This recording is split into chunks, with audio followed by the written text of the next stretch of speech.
Season 2, Episode 2. We had Superfly, Sarai. Thank you, Sarai, for being there. You're welcome. Give you the chance to fail or succeed, which is what I think life is about. I bet I'd be a great, dance mom or something.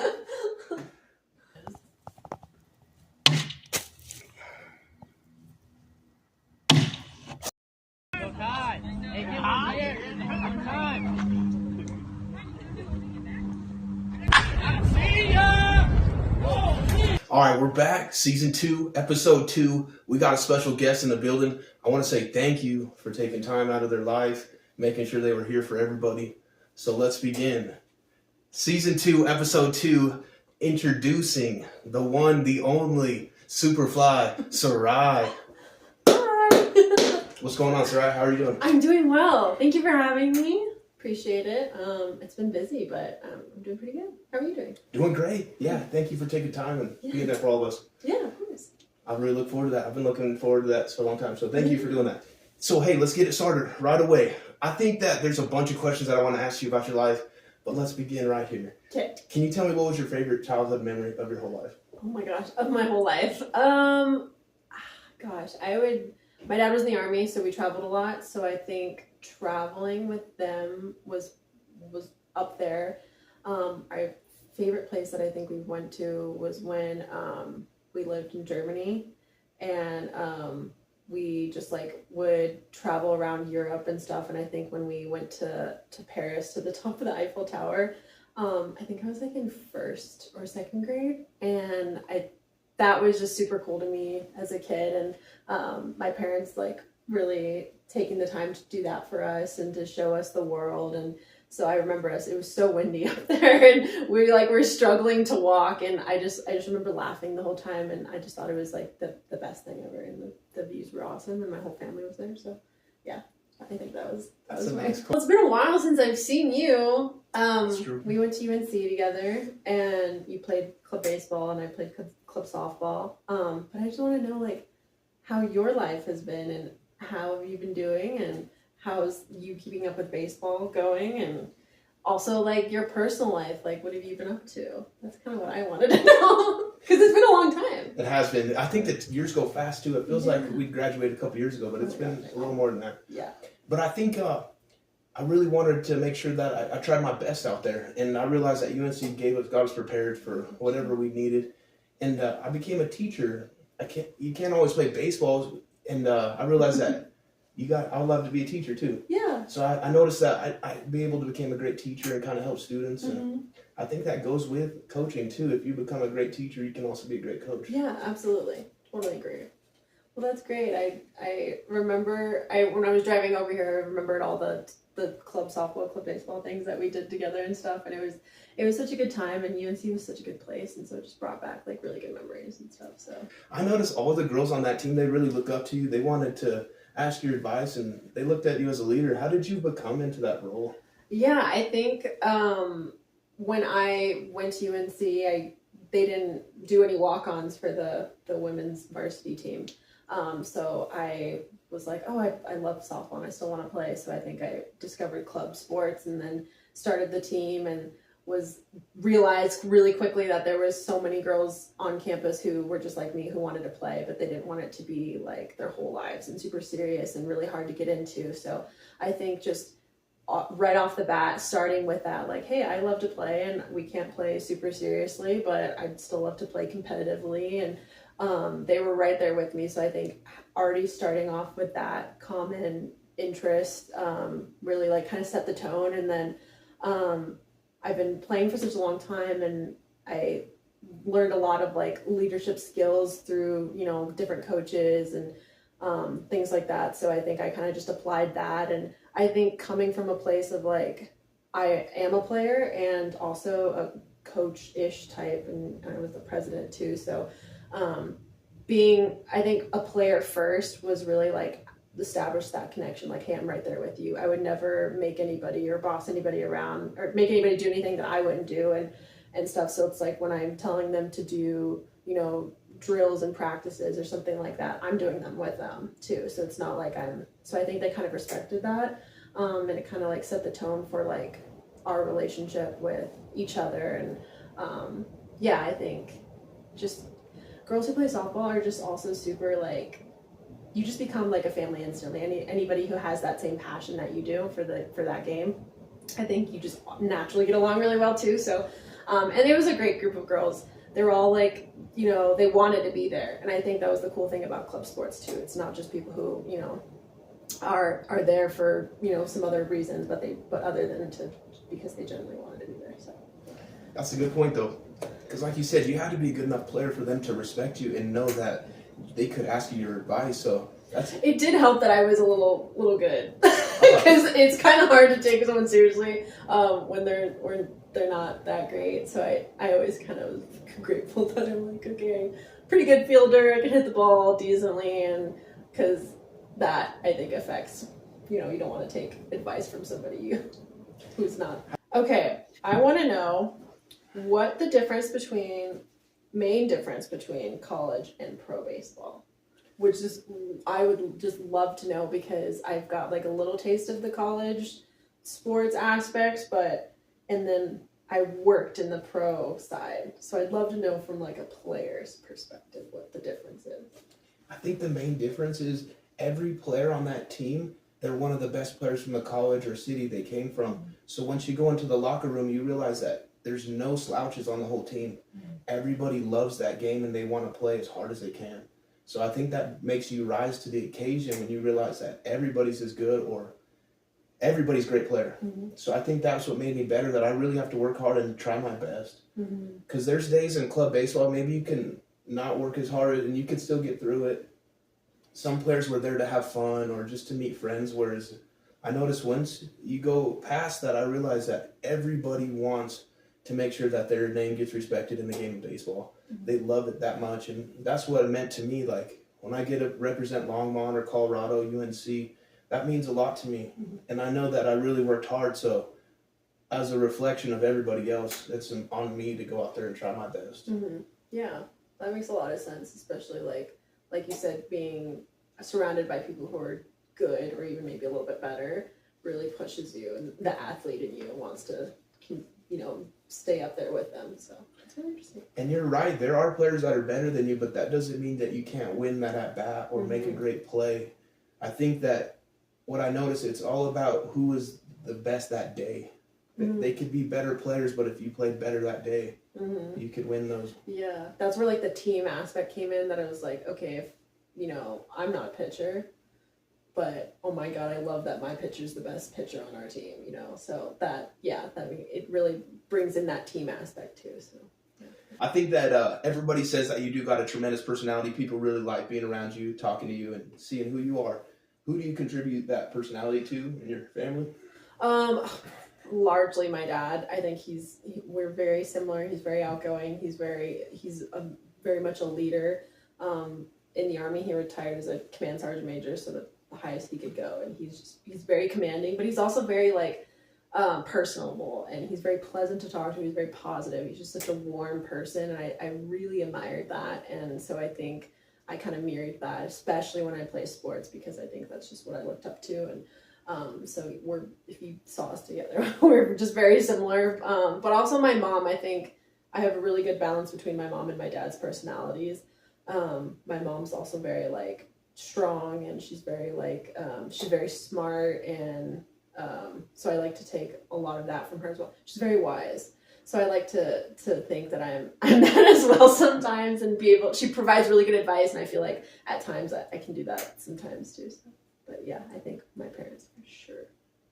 That's a good way to put that. Yeah. Sarai, what do you love most about yourself? I feel like I really like that I'm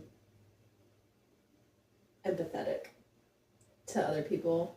I love hearing about other people. I love talking with other people, and I've now come to like be empathetic towards myself, and I love that about myself, because I know it's been a long time since I've been able to show myself that. So I've just always been giving to other people, and so I like that I can do that for myself now too. Just be empathetic, be compassionate, and show off love. How do you want to be remembered? That's a great question. I think I want to be remembered as one of the greatest teammates of all those teams I played on. because to be a great teammate, you got to help inspire others. I think that's what I did. I try to make everybody better. I played on teams where there could be the highest skilled player, but he didn't make others better. Mm-hmm. So I think if you inspire and make your team better, that makes the whole squad better. Yeah. So I think that, of course, I had the physical skills to get it done, but also a good teammate. Mm-hmm. I think that's important too, because people remember great teammates forever. Yeah. That you meant something to those people, mm-hmm. and you showed them that if you play hard, and I think with my thing, I never told people like, follow me or I'm a great leader. The teammates would always say, hey man, I see you playing hard. Mm-hmm. I want to be like that. Or, yeah. So I think that it rubs off on people. If you're playing hard, you're trying your best, you're being a good teammate, making sure everybody feels good. Yeah. That's how winning culture goes. You lead by example. Yeah. Yeah, for sure. Tell us, what that experience like? Oh my gosh. Yeah, so I worked for about 3 years with them. And it was kind of right after COVID ended that I applied to be on their promo team. And I was the only one out of that whole group who didn't have like a connection. I was the only one. Wow. I didn't know anybody who worked there. And I had such a great boss. His name's Alex. He doesn't work there anymore, but he's since moved on. But he just, like, we really clicked. He saw in me that I was super passionate. He just gave this kid a chance who loved the Rockies. And he was like, all right, fine. And I came in and I was living in the Springs at the time. So I would drive an hour every day for 81 games or whatever it was, 80-something games. And the hour drive, I was like so excited every single day, just an hour there and back. And then on the way back, I was still like on a high. I was like so pumped and I was so excited to get in my car and to drive to Denver and be there. And we did like the silly things at the game, like the t-shirt toss and like the picking the contestants and like but it was like at the same time, like I got to be on the field for like a national anthem and like I got to meet Dinger every day. And it was just so cool because I grew up watching the Rockies. I have photos of me like as a kid in the nosebleeds with my mom and dad and watching the Rockies, and then I cried the first time I walked on that field. And my boss turned around and he was like, are you kidding me right now? And I was like, I'm sorry. This is just so cool. I've never done anything like this. So that was great. And then I went from that side of the hall, which was the fun, the promotions, marketing, cool stuff, to like the other side they call it the other side of the hall, which was the sales, the tickets, the, office. And I was like, okay, this is like a step up in the organization and make my way or whatever. And that was a different, whole different ball game. Literally. Explain what Oscar meant to you as a friend. I think Oscar was one of my college best friends. This guy cared about me as a person and as a player, not just because he was the captain leader of the team per se as the president, but he actually wanted me to succeed in my life.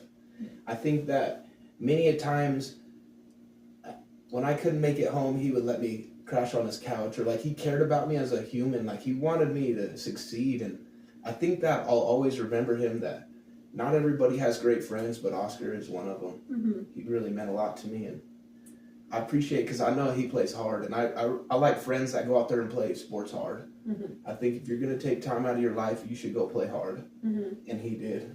Mm-hmm. Yeah. No, I thought it was cool. I really wanted to bring on, because I saw you play before, and you play hard, and I like people that go out there and try their best, mm-hmm.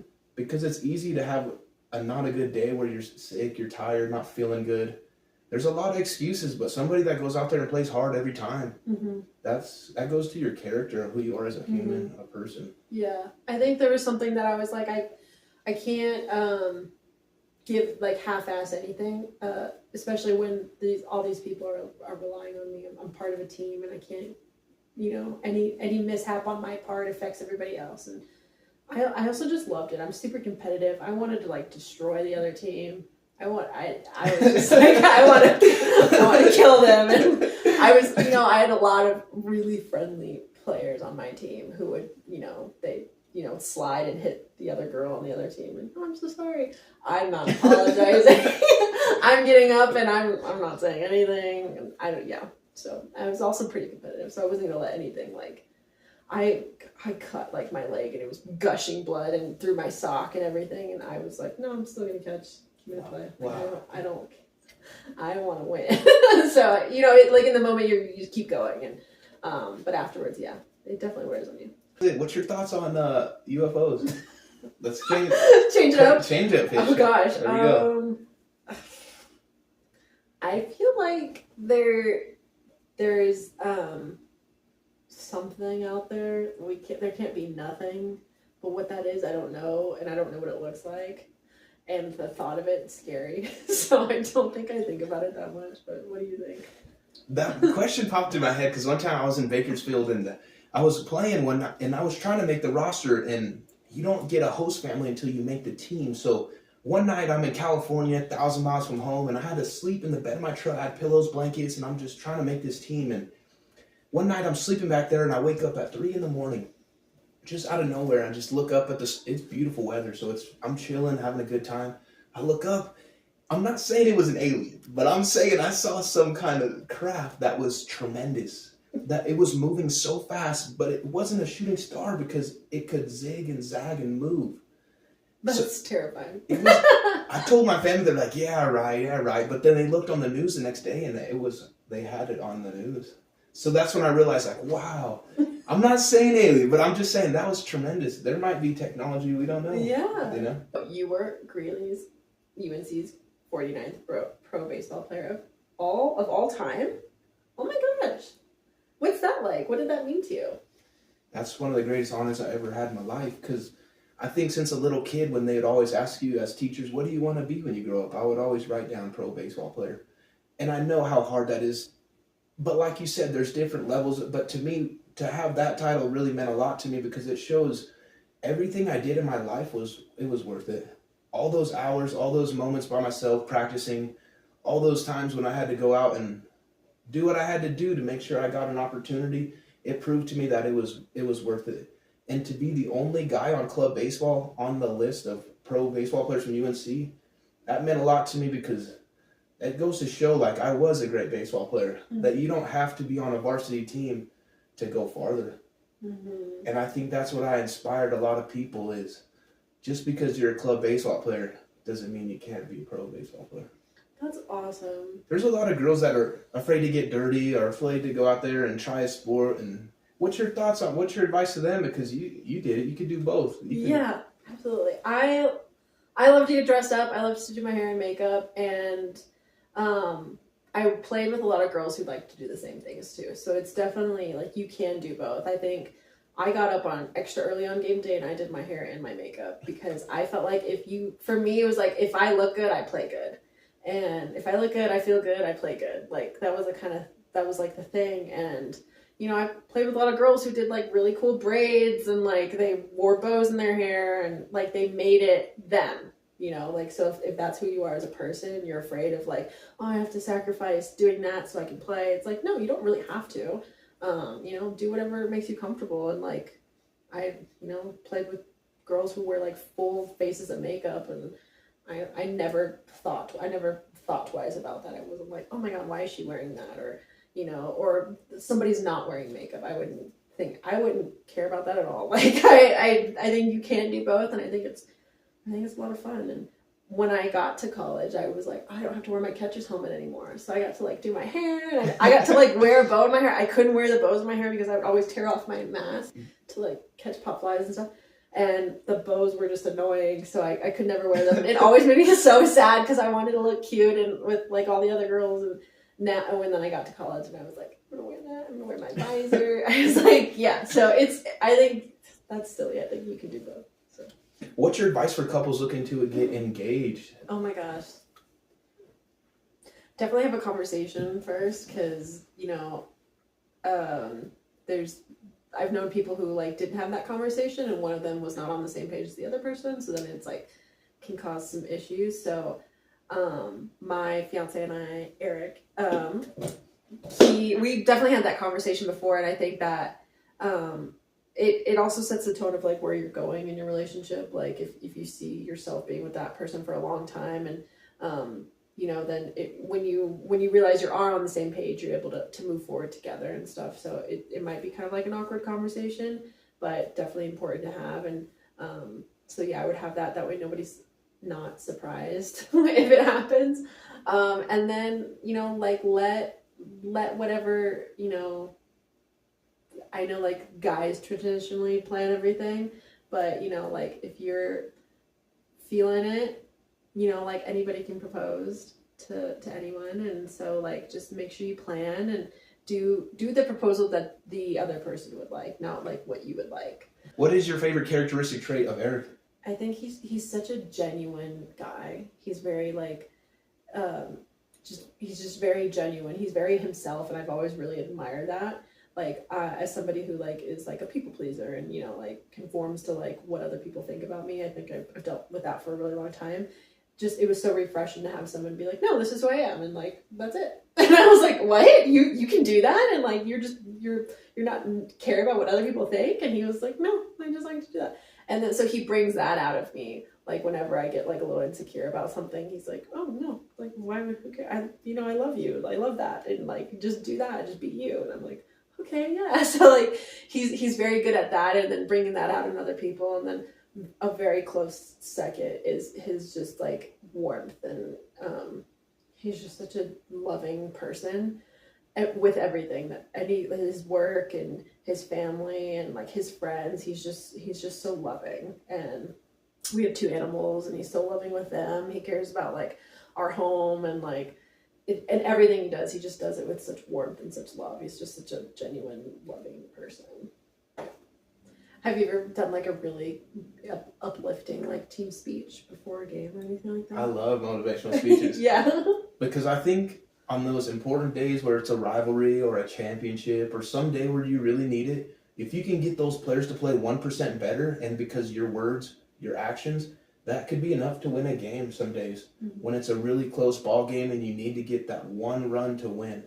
I think that's, because I did football too, I think that's where my greatest speeches came in, that I would inspire them to go out there and play to the best of their abilities, mm-hmm. that I care about them and I want them to go protect each other.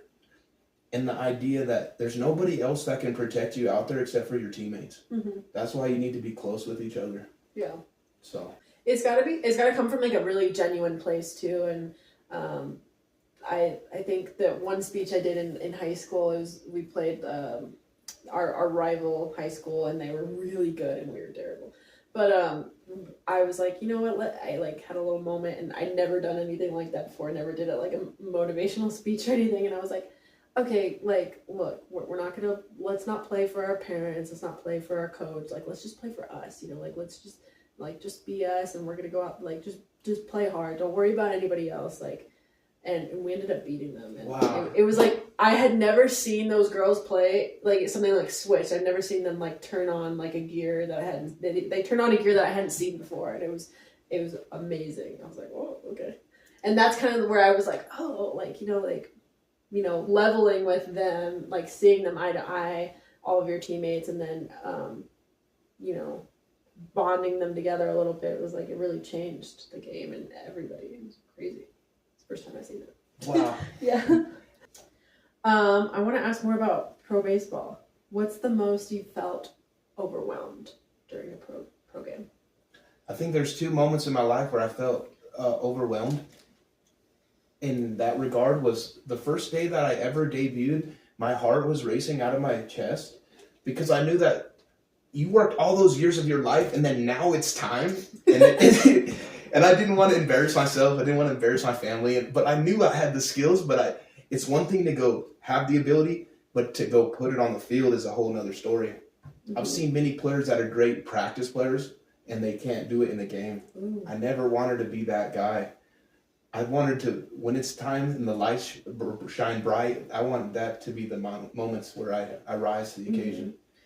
So I think that, and point being, just because you're overwhelmed doesn't mean you can't do great. You have to talk to yourself. You have to know who yourself is and say the right words to yourself to get your brain and your body in the right place. Mm-hmm. Because when you really get overwhelmed, your hands start to shake, your body starts to shiver, and your brain is going wild. And I really think that to calm yourself down, you have to really talk to yourself and realize, like, I'm here for you. I'm going to protect you to the best of my abilities. All that matters is you go give it everything you got. Mm-hmm. You don't want to leave anything out there And that's spoken a lot, but I think when you really give everything of your energy, it usually always works out well. Is that what you tell yourself, what you just said? Yeah, I try to calm myself. Because one thing I realize is everybody on that field is feeling that. Mm-hmm. They might not say it, they might not show it, but when I realized over the years I've done this, everybody feels that. Mm-hmm. What is your favorite setting in your entire life that you've seen? I do love the beach. I think, but nothing beats like a Colorado mountain sunset. Mm-hmm. Oh my gosh, those like just you can't find them anywhere else. As someone who's traveled a lot, every time it's like right in your backyard too, and you can admire it every single night. And just anywhere in Colorado where there's a view of the mountains and the sunset, I think that's my favorite in the world. In the world, what's that like? Yeah, it was great. Growing up, I looking back now, I realized like it really helped me like connect to other people. Like we're all just people, and growing up I got to like experience people of like different color, cultures, speak different languages and stuff, and it never occurred to me that those differences were negative. I'm like, oh my gosh, tell me about that, like what does that look like for you and how you live and stuff, and I'll share you all the stuff that I do and how it's different and stuff. It was never like a negative thing. And so then coming back to like the US and like finishing high school here and stuff, I noticed all the differences, and people would say like how negative they were, and it didn't make sense to me because I grew up with just different people all the time. So I was like, oh, okay. So I liked that it instilled in me, like those differences and those different people and the different cultures and the different places. They're just different places. They're not negative, and it just really opened my eyes to the world in like a different way. And getting to see all those really cool things too at such a young age too was awesome. So like, I feel like I got some like good traveling experiences under my belt while I was young, and to see how I would handle like a kid or something like that wasn't into sports. Like, how would I adjust to that? I bet I'd be good at it. I bet I'd be a great like dance mom or something. I got two more great questions. Okay. Sarai, so tell me this. I think that we've talked about goods, we talked about bads, there was sads in there. But tell me this. So explain this. I think that the idea in life is, of course you want to be happy, but what's your thoughts on what is the purpose of life, like in a deep sense? I think the meaning of life is whatever you make it. Like if you feel like something of that nature feels good to you, like if it feels good to spread love to myself and to others, that's my meaning of life. And I think that's probably what my meaning of life is. To me, that feels right and that feels good when I share love with other people, learn about love for myself and, share that with myself and stuff. That to me is my meaning. And if I can continue to do that, then I would consider that like a fulfilled life. But yeah, I think figuring out whatever that feeling is for you, that just is like, yes, that's it. There's no question. There's no whatever. That's like your meaning of life. It's different for everybody, and it's similar for a lot of other people. And so I think it's probably one of our like greatest questions for ourselves is figuring out what that is and what that looks like for us. That always made me feel good. Yeah. That you should find something that makes you feel good. Mm-hmm. All right. Hey, let's go like this. This is one of the most important questions that we got out here. Sarai, how do you want to be remembered by others? Like, hey, he's like, how are you? I remember we used to talk. He's like, I don't remember that much. He's like, but I remembered you were always really nice. And he's like, I just wanted to say hi. He's like, you were just so nice. And that made me like so happy that I had like, he didn't remember any of the conversations or like anything else about high school or whatever, but he just remembered that I was really kind. And that made me like, oh, okay, I want people to at least take that away. Any interaction that I have or, whatever, is that I was kind and that I was nice and that I made you laugh. Because that makes me happy. I love making people laugh. That makes me happy. So that's what I would say. What about you? But you're the one in control of your emotions. Mm-hmm. You decide, do you want to have a bad day or not? I like the idea that I've heard you could have a bad minute, maybe a bad hour, but don't ever let it ruin your whole day from one small interaction. Mm-hmm. And that's easier said than done, because sometimes it can burn you inside if somebody's rude to you, somebody cuts you off in traffic, somebody does something not nice to you, that could really get you upset. But I realize that there's so much more to be grateful for. You need to be happy and positive. And we're very lucky. Yeah, I think the same thing. My mom is Hispanic, and she, like I said, she's so strong. I think she learned that from her parents, and they're very hardworking people, and they never expect anything to just be handed to them, or but they've also had that like deep passion for the work that they do, and the love that they give. So I think I kind of took that and was like, okay, I need to apply that in all the things that I do as well. So yeah, I think that was definitely like a deep like presence there, and very grateful for that and for them. I think that was a tremendous experience. Did you have fun? I did have fun. This was great. Thank you. It's always nice talking to another athlete. It was, yeah, because Sarai understands all the things, because I can't really explain that to a lot of people, but you do understand the emotions, the mindset, the positives and negatives that go into sports, because it's not beautiful every day. Some days you're going to have to push yourself through it. You're tired, you're not feeling well. That's the great thing about sports, baseball, softball too, is it teaches you so many different things about life and yourself, and like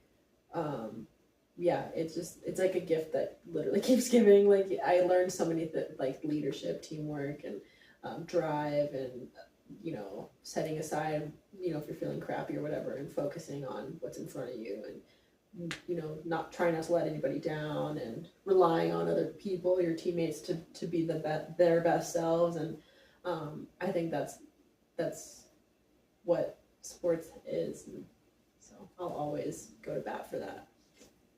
I'd be remiss if I didn't ask you, what's your advice to young girls out there? It doesn't have to be sports related, just what would you say to them? I would say, the world is going to tell you a lot of different things about you, and about, the work that you do or don't do, and the world itself. But just stay true to who you are, and don't be afraid, because there's going to be moments where you're going to be afraid a lot. And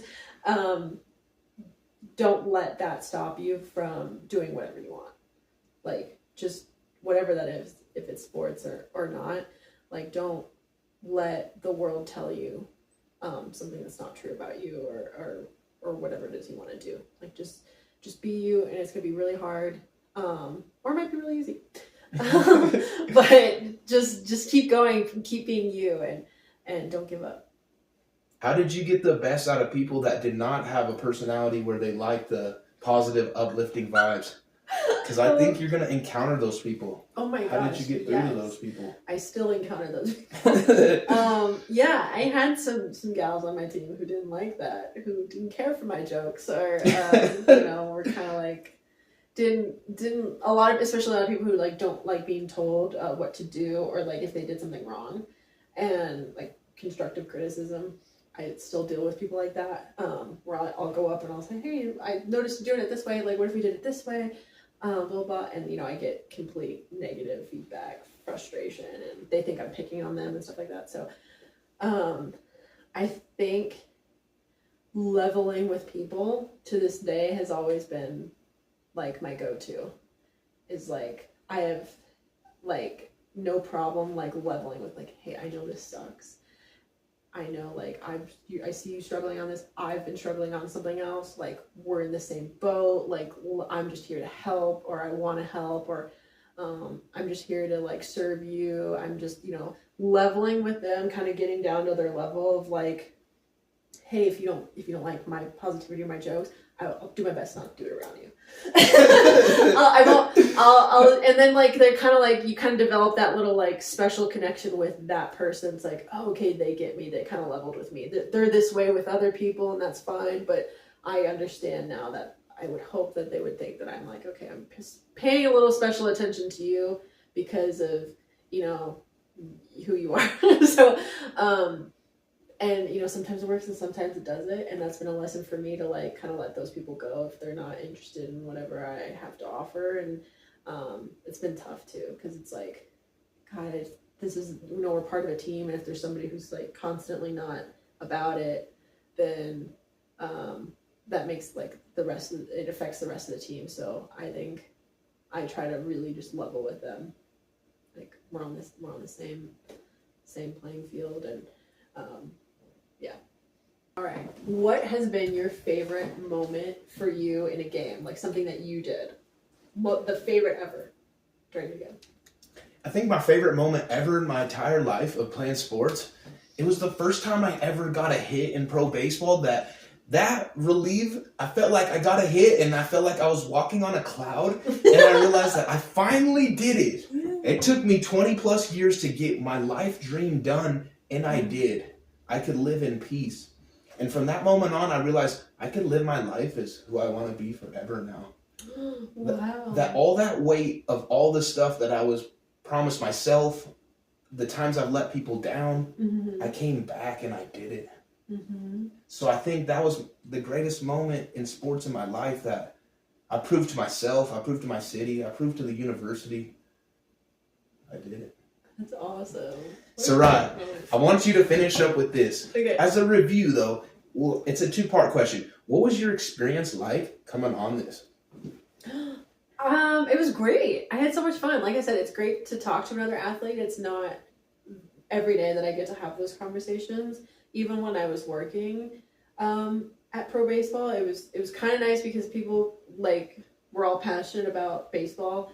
So it was nice to be around those other people. But being next to an athlete in that way, like I think I gravitate towards those people because I can understand them, and they're always hardworking, genuine, like uplifting people, and that's exactly what you are. So I had such a nice time getting to be in that energy for a little bit and just talk sports and stuff. So Yeah. It's always my favorite. But yeah, it was awesome. Great time.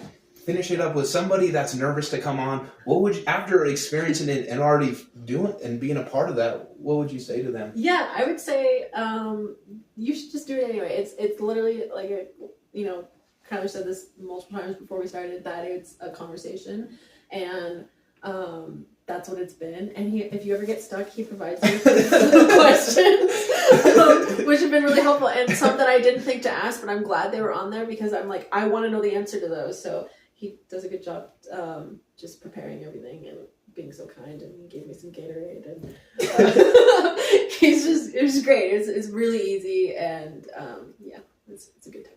Season 2, episode 2. We had Superfly, Sarai. Thank you, Sarai, for being there. You're welcome. Yay! You did it. See, you shouldn't be nervous. You did good. You were nervous. I was slightly nervous too. These are funny. Yeah, and don't worry too. If you mess up or anything, just keep going, and then I'll edit it, make it all good. Okay. Just... So, I'm ready. Are you ready? Yeah. All right, here we go. All right. Because I think that you're a good leader, inspire for people to hear. I think my advice is that it's okay to have a bad day. I think everybody has them. I have them at least 7 times a week. Just kidding. It was great. It's really easy, and yeah, it's a good time. Season 2, episode 2. We had Superfly, Sarai. Thank you, Sarai, for being there. You're welcome.